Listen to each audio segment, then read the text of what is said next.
Hi friends, welcome to mom's diary. நம்ம இன்றைக்கி இந்த அவகேடோ வச்சு ஒரு ஹெல்த்தியான சாலட் பண்ண போகிறோம். எப்படி பண்ணலான்னு பார்ப்போம் வாங்க.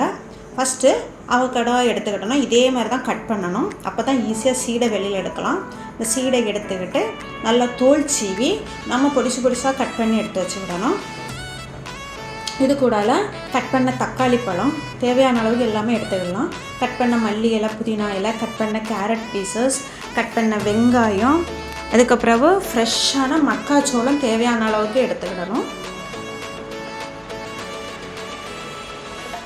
இதுக்குள்ள தேவையான அளவுக்கு நமக்கு மாதுளம்பழம் எல்லாமே நமக்கு தேவையான அளவுக்கு எடுத்துக்கிடலாம். தேவையான அளவுக்கு லெமன் ஜூஸ், உப்பு, பெப்பர் பவுடர், சாட் மசாலா எல்லாம் தேவையான அளவுக்கு எடுத்துக்கிடலாம். எடுத்துக்கிட்டு நல்லா மிக்ஸ் பண்ணி விட்டுட்டா ஹெல்த்தியான அவகேடோ சலாட் ரெடி. இதே மாதிரி நீங்களும் ட்ரை பண்ணி என்ஜாய் பண்ணுங்கள். தேங்க்யூ, பாய்.